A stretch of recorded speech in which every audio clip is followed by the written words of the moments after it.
Yeah!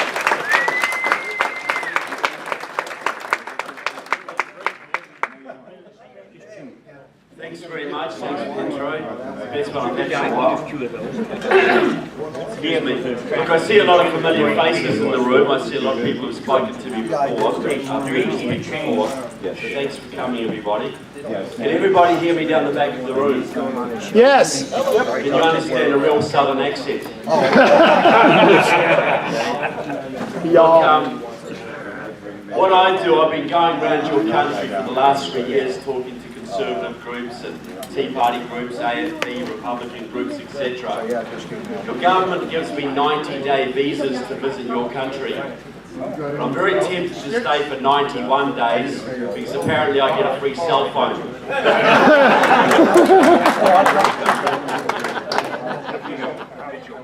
People always say, why do I care about the United States?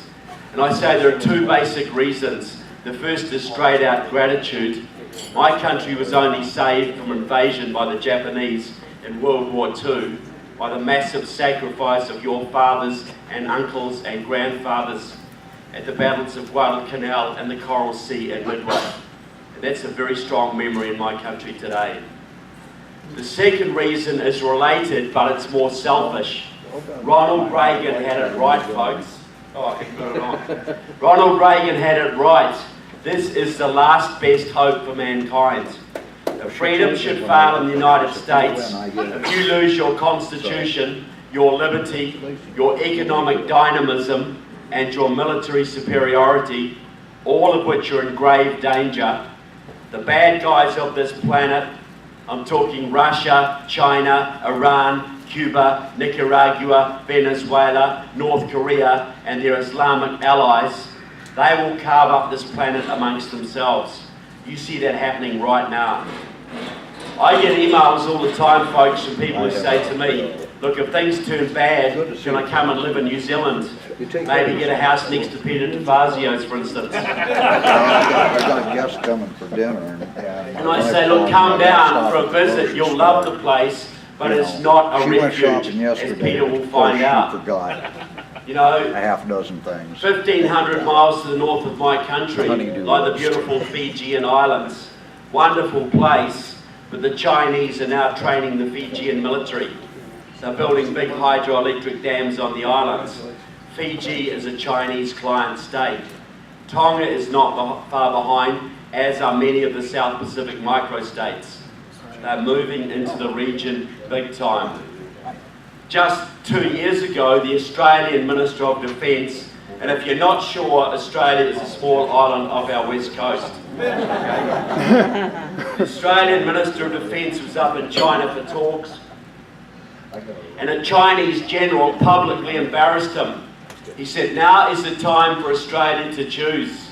You need a godfather. Will it be an American godfather or a Chinese godfather?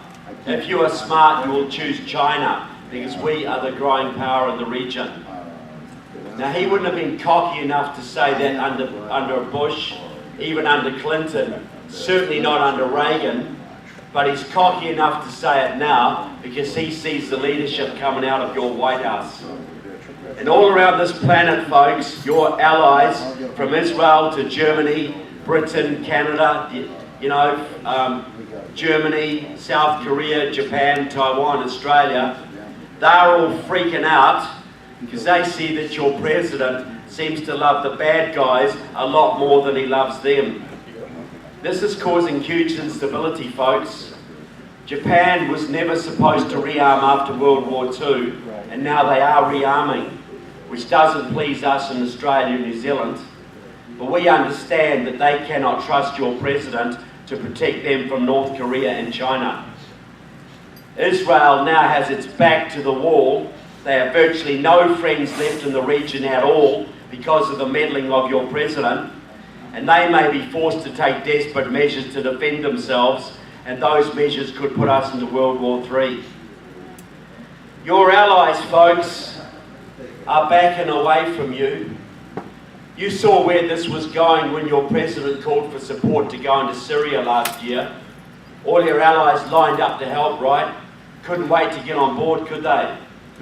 And I'm not saying they should have, it was madness. But that shows where American prestige is going right now. Vladimir Putin, the old KGB man, and as he says himself, there's no such thing as a former KGB man, is now regarded as more of a statesman on the world stage than the so-called leader of the free world. And your allies are looking at this, people, and they're thinking, is it worth being a friend of America?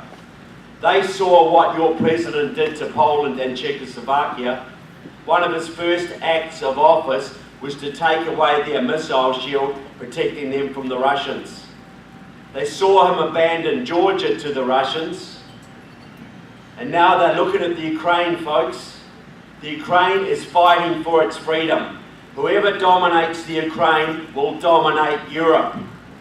The Ukraine signed a treaty with the United States in your Senate for US military protection in the event of Russian aggression. They gave up their nuclear arsenal in exchange for a promise of protection.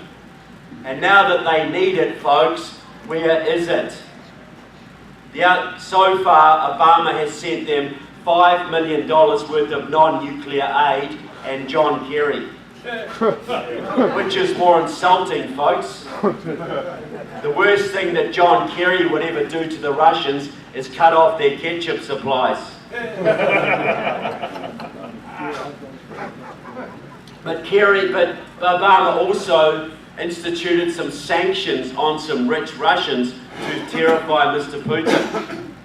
I saw a rally in downtown Moscow the other day. A woman held up a sign that I thought summed it up beautifully. The sign said, "Your porn is harder than your sanctions." So you have a situation, folks, where your president cries peace. He's got a Nobel Peace Prize in his trophy cabinet, yet he is leading the world to war, folks. Because you've got China right now building a big blue water navy in the Pacific. You've got the Russians clearly intent on dominating Europe. You've got Iran clearly attempting to dominate the Middle East. You've got Syria and Iraq dissolving into chaos and anarchy. There may become a terrorist caliphate out of it. You've got Africa under Chinese control, most of Latin America under Marxist control, most of Europe neutralised and terrified of Russia and Germany. You've got the world economy on the brink of collapse, could go at any time. And you have North Korea and Iran working together, testing electromagnetic pulse weapons. 6 atomic bombs fired into your upper atmosphere from a fishing boat 20 miles off your shore would fry your electrical grid in the whole country for years. Your own government has said that if that ever happens, and there's very little to stop it, except the goodwill of Iran and North Korea, 80% of Americans would be dead within a year. How much more serious does it need to get, folks? You've got a president who was groomed and mentored by pro-Soviet Marxists his entire life. Frank Marshall Davis in Hawaii, Alice Palmer in Chicago, Quentin Young. Alice Palmer was a bona fide Soviet agent, got the president his first job in office, member of at least 2 Soviet fronts, one of them being the World Peace Council, which they set up to propagandize against your military, and the International Organization of Journalists. Went to the Eastern Bloc at least 4 times that I know about for high-level meetings. The agenda of these people was always to destroy your military, because they knew if they could take down your military, their friends in Russia and China would rule this planet. Which president, have you ever had a president in the past who's done more to destroy your military and alienate your allies than this current man? Anyone even come close? Obama has cut massive numbers out of your army, folks. He's reducing your navy down to pre-World War II levels. He's driving good officers out of the military with the gay policy and women in combat. Morale has never been lower. Obama wants to cut your nuclear arsenal to 265 nukes and then down to 0. The Russians alone have more than 6,000 that we know about. But thankfully they're your friends now, right? According to Hillary Clinton. So you got all this going on, folks, and Obama has abandoned Reagan's doctrine of peace through strength. Destroying your strength before your eyes. Well, what's going to happen if he succeeds in destroying your strength, folks? What's going to happen to your peace? What's happening around the world right now? Do you think this stuff in the Ukraine would be going on, or the stuff in the Middle East would be going on right now if there was a Reagan in the White House? But it's happening, folks, and your sons and daughters may be the ones to pay the price for it, as may mine. The most significant thing your president said in his entire first term of office, when he was caught off mic in South Korea with then Russian President Dmitry Medvedev, thought no one was listening. Yes, Mr. Medvedev, when I get re-elected, I'll have more flexibility to deal with you. Yes, said Medvedev, I understand. I will pass your message on to Vladimir. We are with you. How much more blatant does it need to get, America? This guy is not on your side. Now my books, I've copies of both over there. My first book was Barack Obama and the Enemies Within. 700 pages on Obama's Marxist, pro-Soviet, anti-American ties. And I'll tell you straight, people, that's a big book. And it's heavy. And I got bloody sick of lugging that around the country, I can tell you. And I vowed and declared that my next book would be smaller and lighter. And this one is The Enemies Within, Communists, Socialists and Progressives in the US Congress. And guess what? It's bigger. Because those commies just kept on coming, folks. The more I dug, the more I found. And I couldn't leave out Ron Wyden, could I? I couldn't leave out Jeff Merkley. And I certainly had to give Peter DeFazio an honourable mention, did I not? Just to be fair, he's deserved it. Now, the books are really about the two big secrets of modern communism. The first secret, I think they borrowed from the devil. Because we all know that the cleverest thing the devil ever did was to convince people he doesn't exist. And what have the communists done in the last 20 years, folks? Something along those lines, right? We all know they don't exist, they're no longer a threat, right? The only ones who don't know are the communists. The other big secret of modern communism, which is hardly ever discussed in the thousands of books on the subject, I think mine may be the first. It is the ability of a tiny Marxist-Leninist party, maybe only a few hundred comrades strong, to influence and even control the legislative process in their country. In other words, to write the laws. So what I'm saying is, less than 20,000 card-carrying communists in your country are writing the laws that rule the lives of more than 300 million Americans. A little bit far-fetched, isn't it? No. Very small tail wagging a very big dog. And when the Marxists stand for public office under their own name, which they do occasionally for fun, they'll get 89 votes or 123 votes or something. And people laugh at them. But is it just the number of votes you can command? Is that the only thing that determines your level of political influence? How many votes did Al Capone ever get in Chicago, folks? Right. How many votes did the mob ever get in Vegas? Therefore, they couldn't have run those towns right. Bribery, corruption, thuggery, extortion, blackmail, indoctrination, vote fraud. There's a whole bunch of ways that small organised groups can control much larger groups from behind the scenes. And that's what the science of Leninism is all about, folks. Forget the Marxism, that's garbage, but the Leninism is a very effective science. Leninism is the science of small groups taking over much larger groups and holding that power. Lenin led 2,000 Bolsheviks in 1917, people. They were able to take over a country of 140 million people and hold them in thrall for more than 80 years. And I say still do. And they've had 100 years to get better and better at what they do. Now the mechanism they use in this country is control of the labour unions. You might say, oh, big deal, you know, the unions are 11 or 12% of the workforce, so what? You tell me, folks, one elected Democrat in this country from county commission to federal level who doesn't owe his job to the unions. They need the unions, folks, for money, for manpower, get out the vote, even vote fraud. So if some union official comes to a Democrat and says, you promote that certain policy or you won't get any support next time, what's the Democrat going to do, folks? What he's damn well told, right? You're very lucky, I have to say, because in this country for a long time, your AFL-CIO was run by hardcore anti-communists like Lane Kirkland and George Meany. They kept the Reds out of the unions, folks. But in 1995, there was a seismic political event in this country. It changed everything. And I bet you never heard a word about it in the media.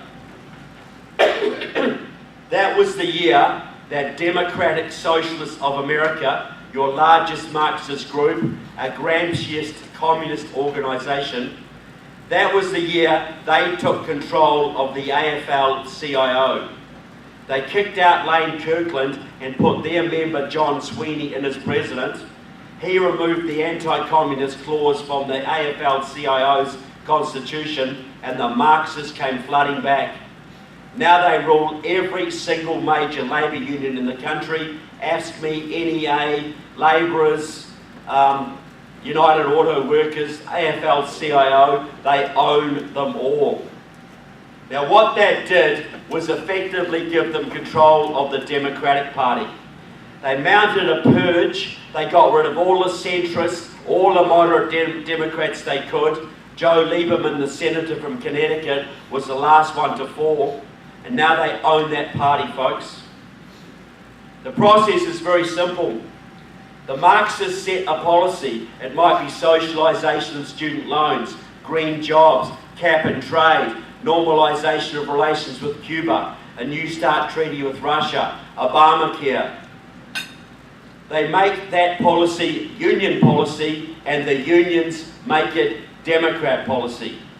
There's not a policy in today's Democratic Party at state or federal level that cannot be traced back directly to the Communist Party USA or Democratic Socialists of America or both.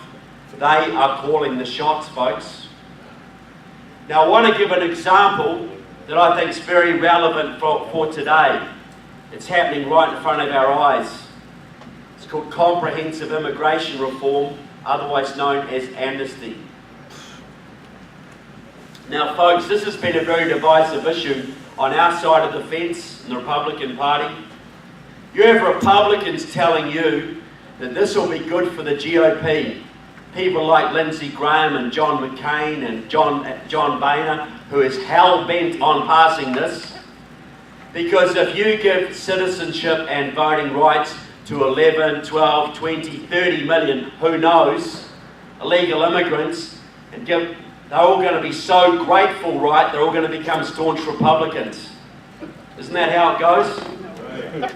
How delusional can you get, folks? We know they mainly vote Democrat now, and that ain't going to change for a very long time. Even though many of them are socially conservative, maybe 20, 30 years, maybe they will. But we've got 2.25 years, folks, to save this country. And I'll say why I say that shortly. It ain't going to change in 2.25 years, people. So why do these Republicans tell you this stuff, folks? Could it be connected in any way to the fact that the US Chamber of Commerce has spent more than $1.7 billion promoting amnesty in the last 10 years? What do you think the Chamber wants out of it, guys? Cheap labor. Cheap labour. To pluck their chickens, pick their watermelons, staff their hotels. Because to the Chamber of Commerce, visionary people that they are, their profits are way, way, way more important than your border integrity or your national security or the laws of your land. Pretty American sort of attitude, don't you think? And is it any coincidence that the Republicans who are telling you this garbage are the ones most closely connected to the Chamber of Commerce and big agribusiness? Or could I being a little bit, am I being a little bit over-conspiratorial perhaps? But the real driver of this is the hard left, the Marxists. This started out in California in the 1950s with a Communist Party member named Bert Corona. Very active communist. He was mentored by Harry Bridges, the San Francisco communist, who just happened to be the man who advised a young Chicago communist called Frank Marshall Davis to go out to Hawaii, who just happened to become the mentor of your president. But just a small part of history there. Corona was also a Democrat. He set up the Viva Kennedy clubs, the first organised effort to bring Latinos into the Democratic Party in the 1960s. He worked very closely with the Soviet consulate in San Francisco, and on party instructions, he set up a whole network through the Southwest and Southern California of support groups for illegal immigrants. And the purpose of these groups was to encourage illegals across the border, get them citizenship, get them work in the factories and farms, get them citizenship and voting. The voting was the key. Corona trained a whole bunch of acolytes to carry on his work for him. 3 of them are very prominent in Southern California and work very closely together. One of them is Antonio Villagrosa, until recently the mayor of Los Angeles. A hardcore Marxist, Villagrosa used to go down to Cuba to cut sugarcane for the Castro brothers with the Venceremos brigades, the same people where the underground terrorists went down there with. Villagrosa turned Los Angeles into a sanctuary city. He forbade the LAPD from enforcing immigration laws, and the illegals flooded in the hundreds of thousands. Changed the entire demographics of the state.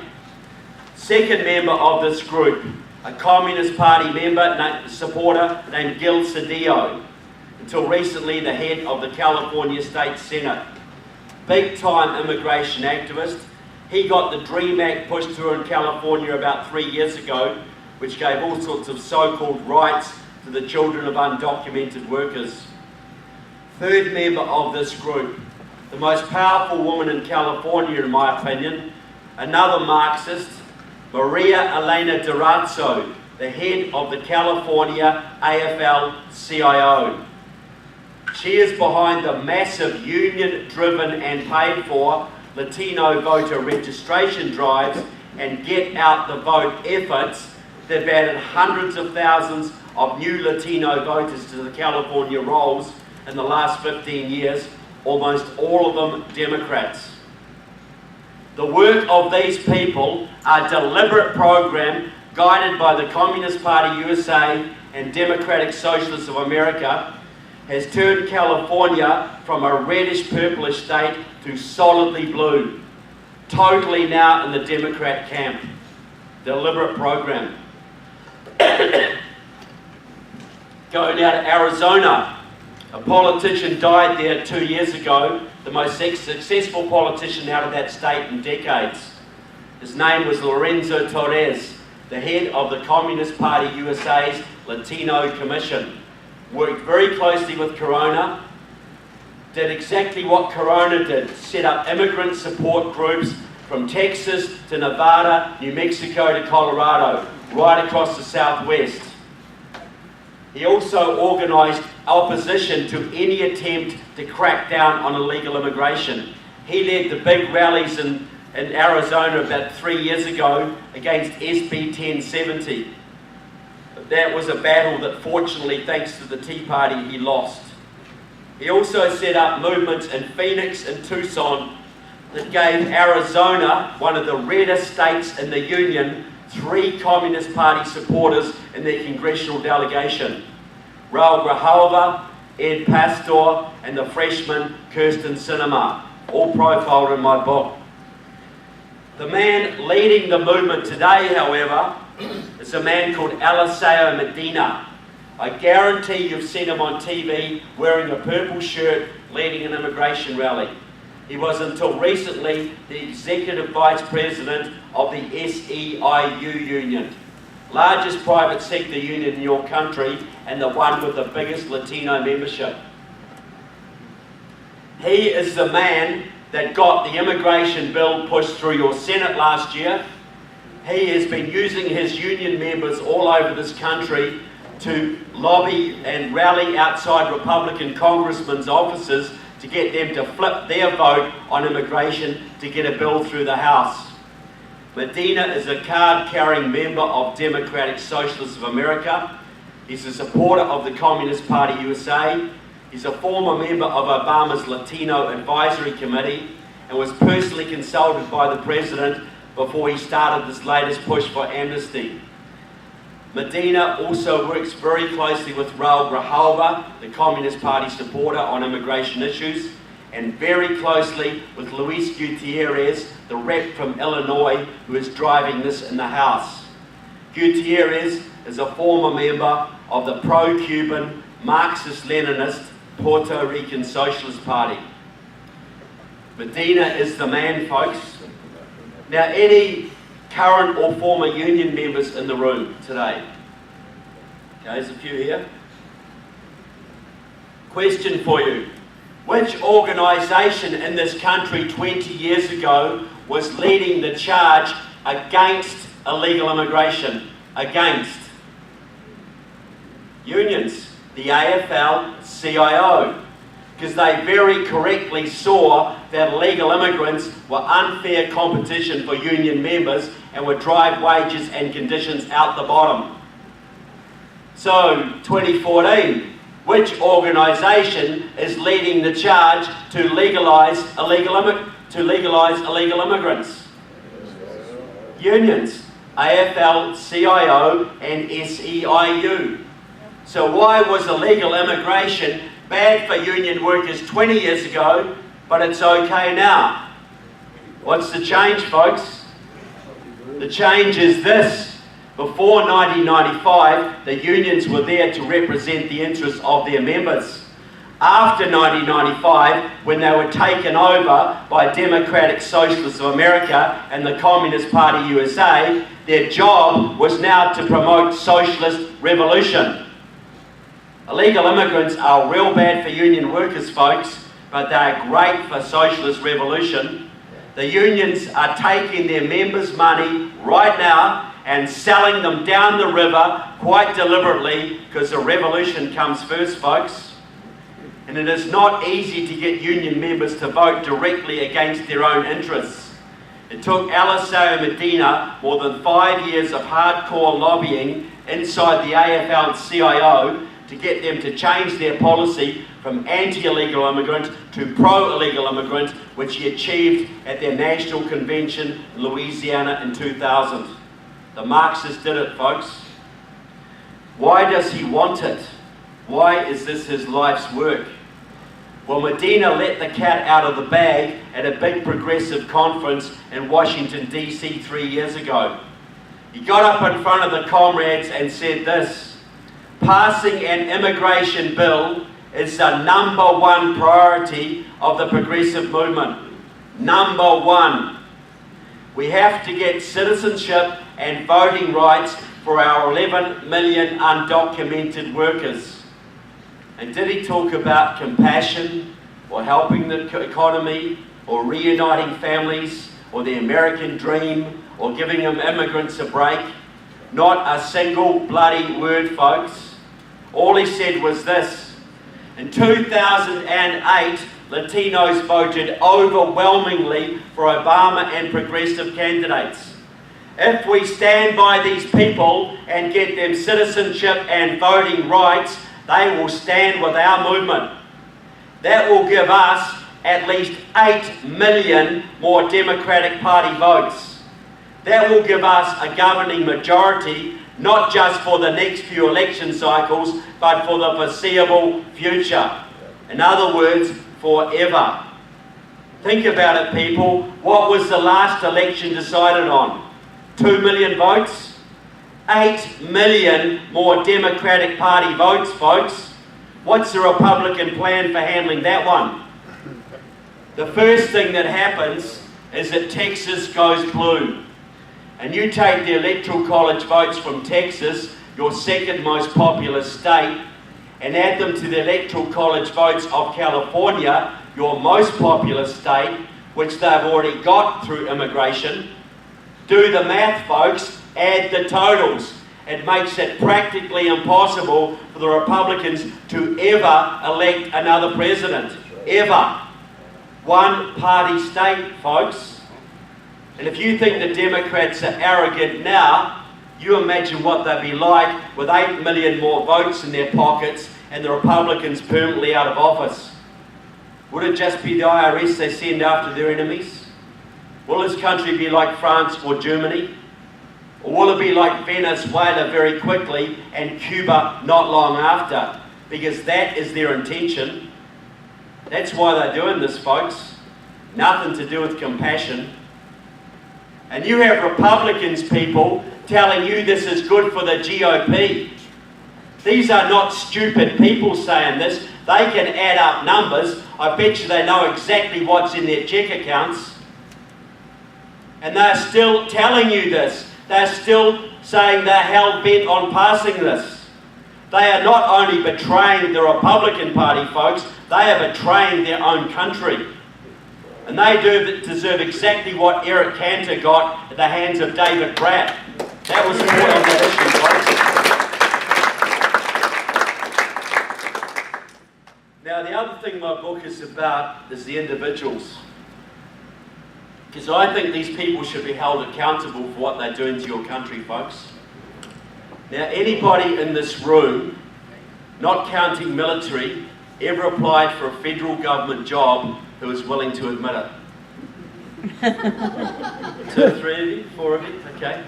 Now you people, did you need FBI security checks for those positions?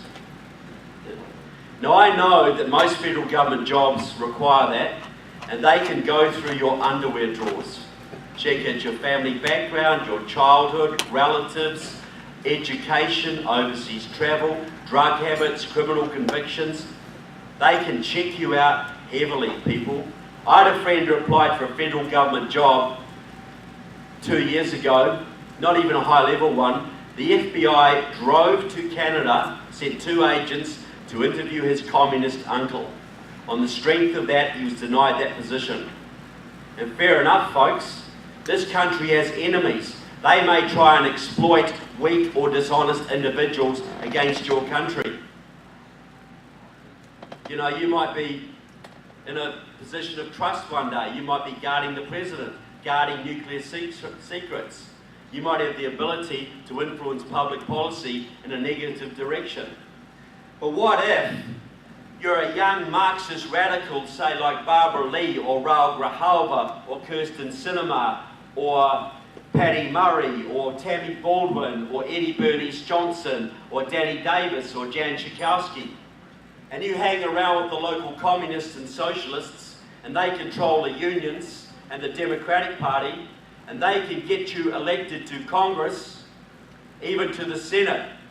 And there you can serve on the Homeland Security Committee, or the Science and Technology Committee, or even the Armed Services Committee, even the Intelligence Committee. And you can have access to all sorts of government secrets and the ability to influence public policy, not just on a national level, but an international level. How much of an FBI security check do you need for that one, guys? None. 0. Because the people are supposed to vet the candidates, right? And the media is supposed to help you do it, right? How's that working out for you, people? Could there be a problem? Look, they did it with Mitt Romney and Sarah Palin. They went through their underwear drawers, folks, because they told you, you deserve to know everything about them because they might be leading your country someday. That gave them the right to go through Sarah Palin's kids' Facebook pages because you had the right to know about that, folks. They had the right to tell you all about Mitt Romney allegedly beating up some young gay kid when he was 17. About his dog on his roof when you're going for a holiday or something. You had a right to know everything about them, folks, and fair enough. But why do you not have the right to know about the elephant's graveyard of skeletons in Obama's closet?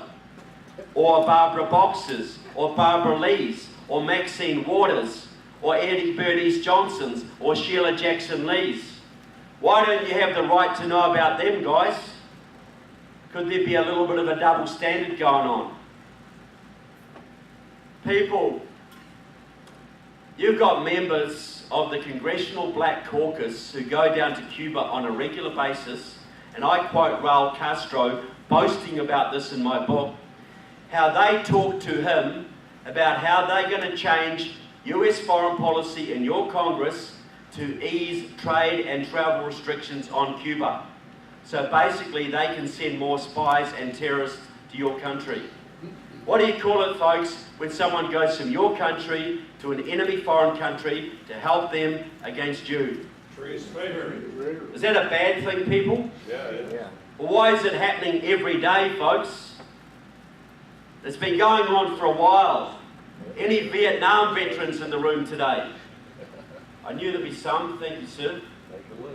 Now, did you lose that war in the jungles of Vietnam, sir? I was aboard a ship.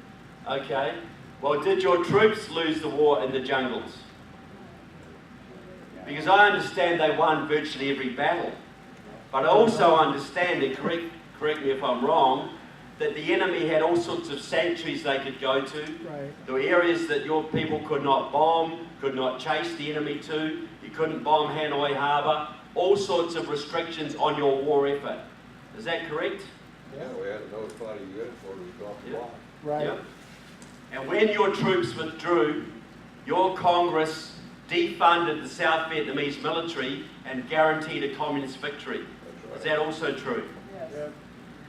Now, you lost 58,000 men in that battle, in that war. 58,000. You still see veterans wandering the streets of your towns at 2 o'clock in the morning, lost souls today. Do you not? Yeah. You didn't lose that war in the jungles, you lost that war in the United States Congress. Right. Because you had Democrats who were actively working with the Communist Party USA, which was part subservient to the Communist Party of the Soviet Union, which was allied to the Communist Party of Vietnam, North Vietnam. Do you think there might have been a little bit of treason going on there, folks? And how many of those congressmen who betrayed your country ever paid a single penalty for it? Not one. One of them is now Secretary of State, folks. John Conyers is still in Congress today.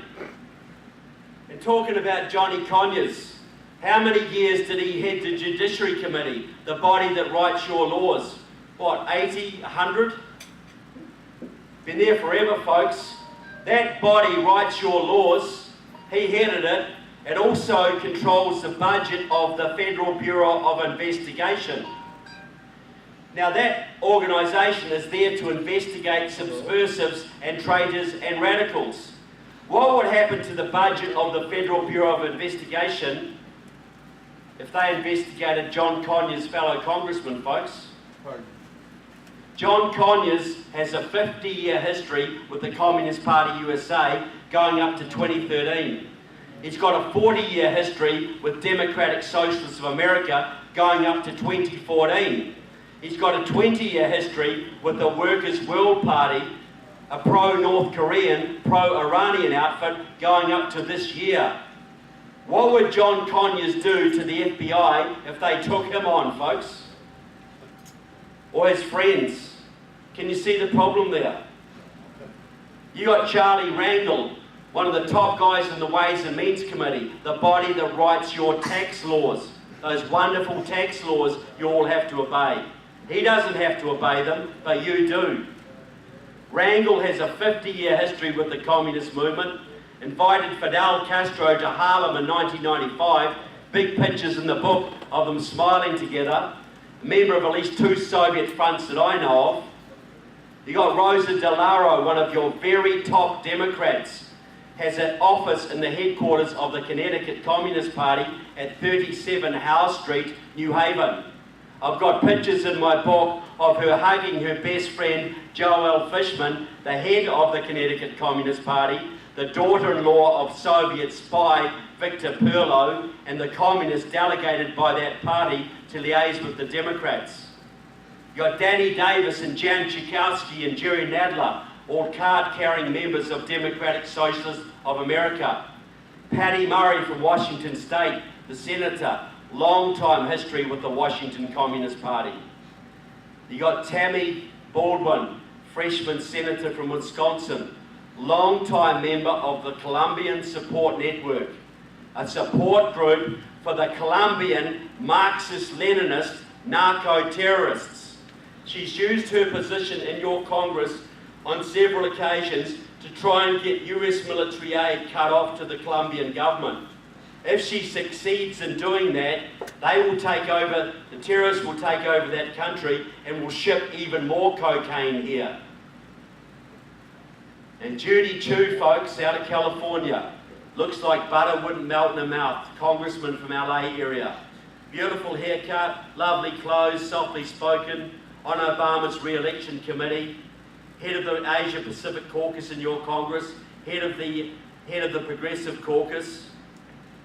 She goes to China on a regular basis to build business ties between China and California. When she's over there, she tells the Chinese press, "I'm coming home." The Chinese press describes her as China's representative in your Congress. Greensboro, North Carolina, folks, 1979. The Communist Workers' Party, a hardcore Maoist, pro-Chinese, nutcase outfit, got in a street gun battle with the Ku Klux Klan. Automatic weapons were used. 5 people died in broad daylight, folks. The Greensboro Massacre. Google it. Pretty extreme, don't you think? Judy Chu used to head one of the Communist Workers' Party's main front groups for years. She still works with at least 5 former leaders of the Communist Workers' Party right now. One of them helped her to set up the Asia Pacific Caucus in your Congress. People, you've got at least 100 members of your House and 20 members of your Senate who wouldn't get a basic security clearance to clean the toilets at any military base in your country, and neither would your president. Think that could be a problem, folks? But I don't want to depress you people with any of that, or bring you down in any way. It's a good Saturday afternoon, people. Please don't walk out now. Look, this is how I see it, folks. If I thought there was no hope for America, I'd be back in my beautiful New Zealand right now, building bunkers and stocking up on baked beans. Not mocking prepping, believe me. But this is how I see it. 2008, the left thought they had a slam dunk. They had the House, they had the Senate, and they had their man in the White House. Their agenda was all written out, and finally they had all their ducks in a row. And they were going to take you down, folks. Those 60s radicals who've been burrowing through the Democratic Party and the unions and the media and the universities for 40 years, finally their hour had come. And they were going to take down the great Satan, folks.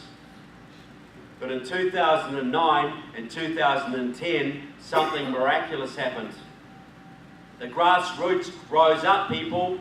Glenn Beck, the Tea Party, AFP, the 912ers, all these people came out of nowhere and got involved. And you blogged, and you marched, and you emailed, and you rallied, and you agitated, and you put some spine into the GOP. And together, you took back that house in 2010. People, you brought the agenda of the left to a grinding, screeching halt. They had it in the bag, folks. They were breaking out the vodka. And who was going to stop them? John Boehner? They had it, and a bunch of amateurs and novices came out of nowhere and took their toys away. And some of you wonder why they hate you, why they call you dirty names. Why would they do this to us? Because you took their toys away, folks. You stopped them stone cold dead. And you don't even know it sometimes. People, think about this. You, the AFP, the Tea Parties, the 912s, you saved this country. Because had you not done what you did, the entire agenda of the left would be in now. Card check, cap and trade, green jobs, Obamacare would be locked in. 8, 10, 12, 20 million illegals would be voting in this election. And where would you be then, people? Where would you be then? You might not see what you achieved because you're in the battle. But I can tell you straight, there are millions of people around this planet understand exactly what you did. And by God, they're thankful. Because they know the consequences had you not done it. You don't get thanks very often, folks, but I'm here to give it on behalf of millions. But you did something else, people, in that time. You're still seeing it now. Because you guys kick-started the Second American Revolution. And I've spoken in 38 of the 57 states, folks, all over this country. See you here, right? Good to see. That's a new map. People, you get out of the main centres, there are hundreds of thousands, if not millions of people who now read the Constitution, understand the Constitution, and are willing to fight for the Constitution. That's a big movement now, folks. It was a phone box movement 5 years ago, and now it's everywhere. And you've beaten back Common Core, you've beaten back Agenda 21, you've taken over school boards, county commissions all over this country. You put spine into the GOP. You've enabled the GOP to take back several state legislatures across this land. And now many of them are able to give the finger to the federal government. Is that not important? Yes. Yeah, absolutely. Michigan is a right-to-work state because of people like you folks. How miraculous is that one? You have done so much, which is why Obama is so desperate to do the crazy things he's doing on the border now and work with a pen and a phone, because you have slammed him, absolutely frustrated him. Now I'm going to do something now that's normally considered very bad manners. But I'm a Kiwi and I can go home. You don't go to someone else's country, do you, and tell them how to run things. It's like telling their neighbour how to do their decor. But I get asked this all the time, where do we go next? What do we do? Do we form a third party? Do we just concentrate on local issues? What do we do now? And I see a movement 5 years in, a lot of people pretty burned out, pretty tired. Should I continue? Are we making a difference? What's the best use of our resources? My only value to you is as an outside observer, because you can often see your neighbour's problems better than they can see their own. This is how I see things, folks, what you have in front of you. You have 100 years of progressivism to unroll. Might take you 10, 20, 30 years, who knows. But you have two huge battles looming, folks. You got 2014 and 2016. And if the Democrats win and they get their 8, 10, 12 million illegal votes, whatever you do after that may not count for very much. So you have to win, folks. You've got to win those battles. There's only one force that can stop the Democrats in the time we have left, and that is the GOP. But the really important question is this: what will the character of that GOP be? Because if the Karl Roves and the John Boehners have their way, they will give you a Jeb, Common Core, illegal immigration is an act of love, Bush, And your base will fracture, folks, and you will almost certainly lose. And even if you fluke a win, you still got a progressive running things. But if you have a real fighter, a real constitutionalist, someone who's willing to put up his fists and fight for what is right, maybe someone like a Ted Cruz, for instance, things could be very, very different. I'm not naming your candidates, folks. I think he's just the best place right now. So I want to go back now to 1976. I'm giving you both barrels tonight, by the way. Like it or lump it, as we say in New Zealand. People, 1976, you'd been losing your liberties, Republican, Democrat, for decades. And people were pretty damn sick of it, but they had nowhere to go. But that year, they finally got an alternative. A man came out of California who spoke of a shining city on the hill and the liberty and the Constitution. And hundreds of thousands of people just like you loved Ronald Reagan's message. And they got behind him, folks, and they pushed and pushed and pushed to get him the Republican nomination in 1976. And what did the Rockefeller Republicans do, folks? The Karl Roves and the John Boehners of the day. They did everything they could to sabotage him. They hated Ronald Reagan's guts. They slandered him, denigrated him, dirty tricked him. He was far too extreme to be elected. We need a moderate. We can't have this man. Ronald Reagan was banned from Ohio that year, folks, by the Ohio State GOP. And they beat him. They just beat him, and they gave the nomination to Gerald Ford. And Ford went up against Jimmy Carter, and Carter won. How did the Carter years work out for you guys? Still getting over it. Interest rates up to here, gas queues round the corner, Panama, Iran, you're still suffering from it. Your second worst ever president, people. But the really important thing is this: the grassroots, the people just like you, did not give up. They got into the GOP, took over those precinct positions, the township committee positions, and they prepared the way for 1980. When Reagan ran again, this time they were not going to take no for an answer. This time they got behind him and pushed, and they forced the GOP to give them their candidate. And Reagan got that nomination and took out Carter in a landslide. He slaughtered him. The interest rates, the hostages were back the first day, folks. The interest rates went down. The taxes went down. The economy boomed. He rebuilt your military. He rebuilt your pride in your country. And he took out the Soviets without firing a shot. Any better president in the 20th century, folks? And why did you have a Reagan revolution? Because people just like you stuck it to the Karl Roves and the John Boehners of the day, and you decided the candidate. Am I correct? Yes. Could there be a lesson for today? Absolutely. Because right now, people, this country is Jimmy Carter on steroids. And you need Ronald Reagan on meth to turn this around, folks.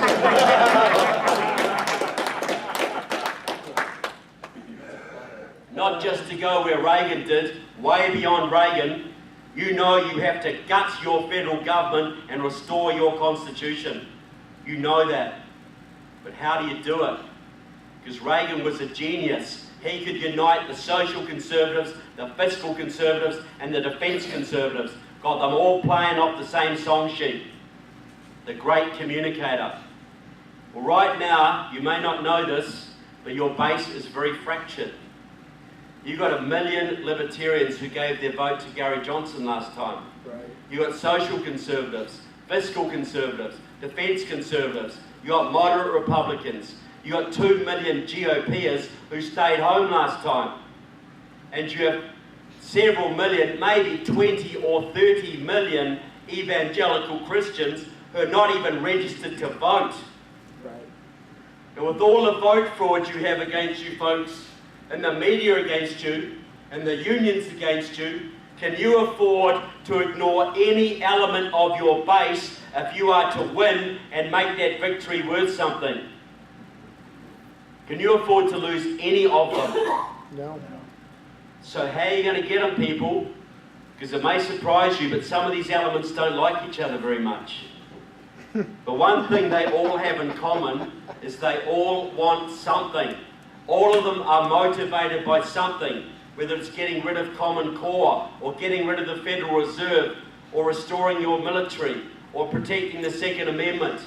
Everybody's got a pet issue that drew them into the movement, right?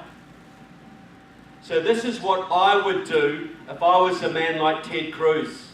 Doesn't have to be Ted, but I think he's the best place to do this.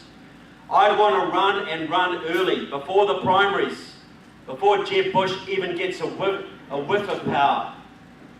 And I would be going to all of these groups and saying, I want to rebuild the Reagan coalition now. And everybody's going to become part of this, and this is the reason why. Because the first thing I'm going to do is put Alan West on my VP ticket right now. For you libertarians, I'm going to make Rand Paul the Secretary of my Treasury, and he can do what he damn well wants with the Federal Reserve and the IRS. Energy voters. Sarah Palin, Secretary of Energy. Drill, baby, drill. Drill in your backyard if you want to. $1 a gallon gas for every American family. Scott Walker, Secretary of Labour. Right to work in every state. Mike Lee, Secretary of the Interior. Return the federal lands to the states, folks. Get your mining going. Get your forestry going again. John Bolton, Secretary of State. Tell your enemies where to get off. Rebuild your alliances. Very important. Ambassador to the United Nations. No one ever.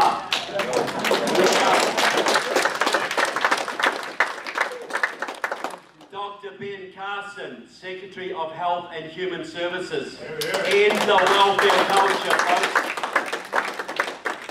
Attorney General, Trey Gowdy. Prosecute and jail vote fraudsters, return justice to this land.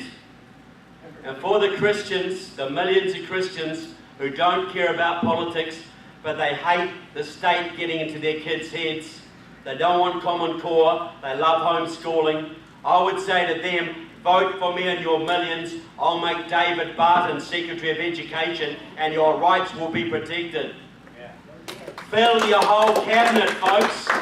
Name your team and run as a team early.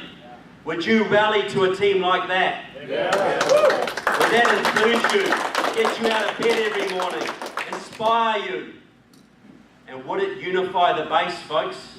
Yeah. Because everybody's getting something, right? Everybody gets a slice of the pie and someone to inspire them. A clear policy direction. People, you've never had a bigger base of true constitutionalists and libertarians and conservatives than you have today. Far more than Reagan had. You get the base together with a team, folks, and barnstorm this country, who would stand in your way? Because right now, people, you put your eggs in one basket. And the media can demonise a Mitt Romney or Sarah Palin and destroy your whole campaign. But you try demonising 20 Rottweilers who are running as a team, all backing each other up and not taking any crap from anyone. What would the media do with that, folks? And you think of those union guys that would vote Republican because of the jobs their kids could get in the energy industry.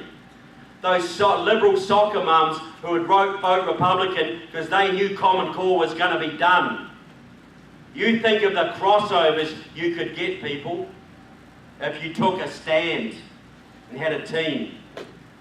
There's a precedent for this, folks. Ronald Reagan named his cabinet in '76. There's an even better precedent. You didn't just have a founding father, guys. You didn't just have George Washington.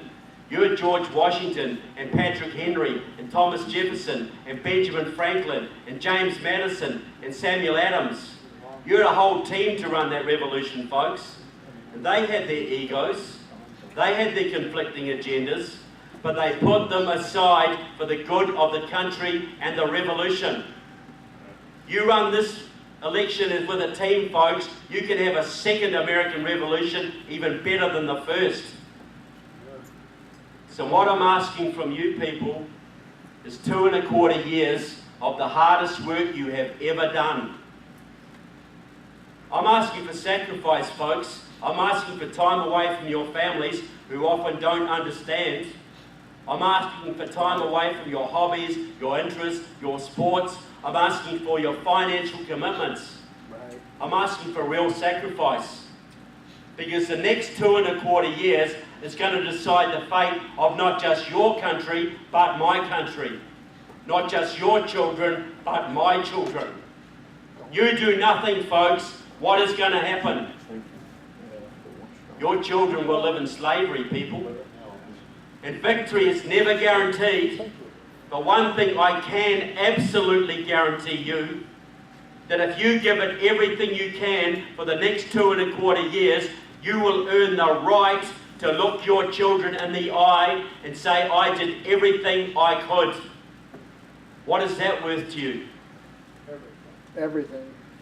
And if you win, people, and you can win, you'll give your children not just the amazing country you inherited, but one even greater. Is that worth fighting for? Yeah.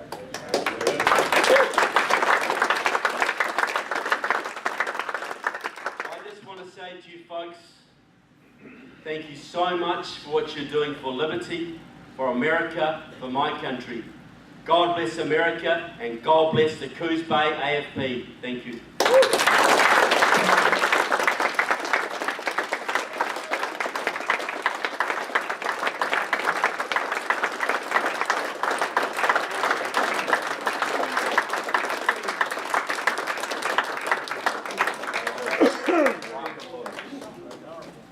We have a few announcements and then we're going to break. And just so you know, most speakers of Trevor's caliber